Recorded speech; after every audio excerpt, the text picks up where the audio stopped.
Welcome to my class. একাদশ ও দ্বাদশ শ্রেণী অর্থনীতি প্রথম পত্র দশম অধ্যায় মুদ্রা ও ব্যাংক।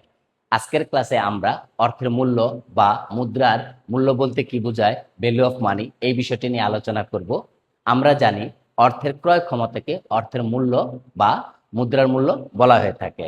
একটি নির্দিষ্ট পরিমাণ অর্থ দ্বারা যে পরিমাণ দ্রব্য ও সেবাকর্ম ক্রয় করা যায় তাকে অর্থের মূল্য বা মুদ্রার মূল্য বলা হয়ে থাকে।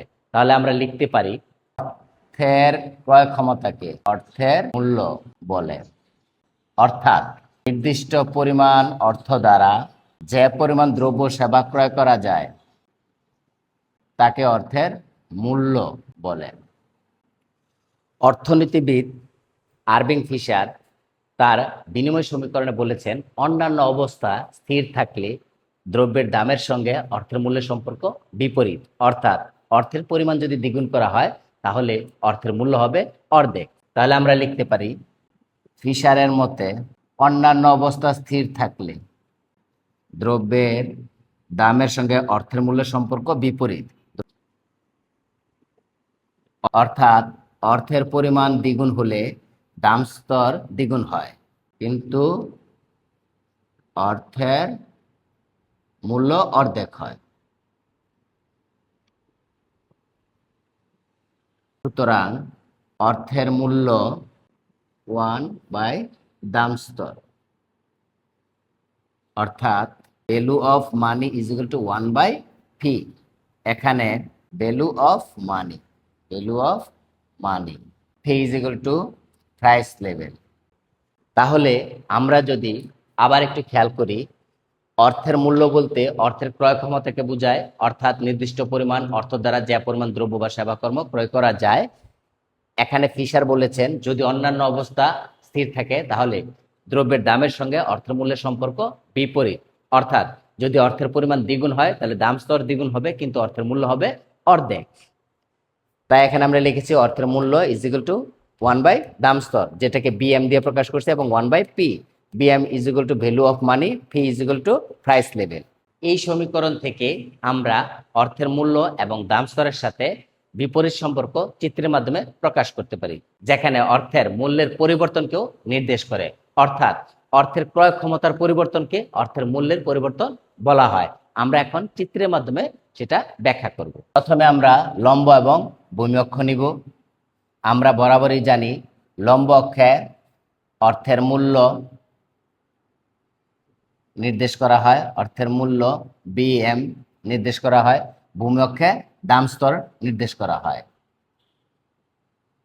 তাহলে আমরা যেহেতু জানি অর্থের মূল্যের সাথে দাম স্তরের বিপরীত সম্পর্ক বিদ্যমান, তাহলে সেই ক্ষেত্রে আমরা বাম থেকে ডান দিকে নিম্নগামী একটা রেখা নেব। তাহলে আমরা এখানে যদি প্রথমে একটা বিন্দু নেই, এই বিন্দুটা নিলাম এ, যেখানে দাম স্তর ফি 1 দ্বারা নির্দেশিত। এ বরাবর যদি একটা রেখা নেই, যেহেতু এখানে অর্থের মূল্য প্রকাশ করা হয়েছে, তাহলে BM1। আবার পরবর্তীতে দাম স্তর যদি আমরা বৃদ্ধি করি তাহলে কি হবে, এটা খেয়াল করি। এখন যদি আমরা দাম স্তর বৃদ্ধি করি তাহলে ডান দিকে মুভ করব।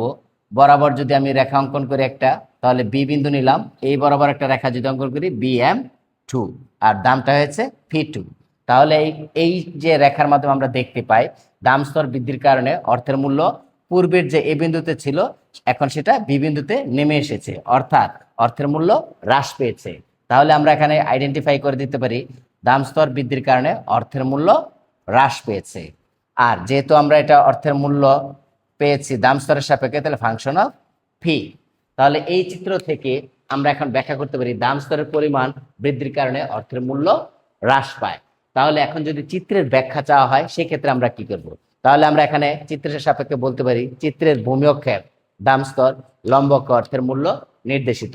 প্রাথমিক দাম OP1 এবং প্রাথমিক অর্থের মূল্যের পরিমাণ ও থেকে BM1 যা এ বিন্দু দ্বারা নির্দেশিত। পরবর্তীতে দাম স্তর বৃদ্ধির ফলে OP1 থেকে OP2 হয় এবং অর্থের মূল্য OBM1 থেকে হ্রাস পেয়ে OBM2 হয়, যা বি বিন্দু দ্বারা নির্দেশিত। এখন এই যে দাম স্তর বৃদ্ধির কারণে অর্থের মূল্য কি হ্রাস পেয়েছে, তাহলে দাম স্তরের সাথে অর্থের মূল্যের সম্পর্ক যে বিপরীত সেটা চিত্র প্রকাশিত হয়েছে।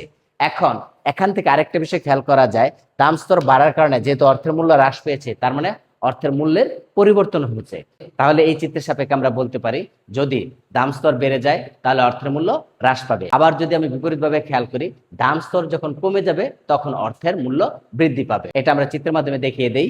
এখানে খেয়াল করেন, যদি এমনটা হয় যে প্রাথমিক দাম যদি OP2 হয়, তাহলে এই যে OP2 থেকে যদি এই দিকে পরিবর্তিত হয় তাহলে অর্থের মূল্য দেখেন BM2 থেকে BM1 এর দিকে যাবে। তার মানে অর্থের পরিমাণ হ্রাস পেলে অর্থের মূল্য বৃদ্ধি পাবে। এইভাবে আমরা বিপরীতভাবেও অর্থ মূল্যের সাথে দাম স্তরের সম্পর্ক ব্যাখ্যা করতে পারি। তাহলে এখান থেকে আমরা বলতে পারি অর্থমূল্য বলতে কি বোঝায়, অর্থমূল্যের সূত্র এবং সেই সাপেক্ষে চিত্রের মাধ্যমে কিভাবে দাম স্তর ও অর্থমূল্যের মধ্যে সম্পর্ক ব্যাখ্যা করা যায়। আশা করি ক্লাসটি সহজে বুঝতে পেরেছেন। পরবর্তী ক্লাস দেখার জন্য শুভকামনা রইল। ধন্যবাদ সবাইকে।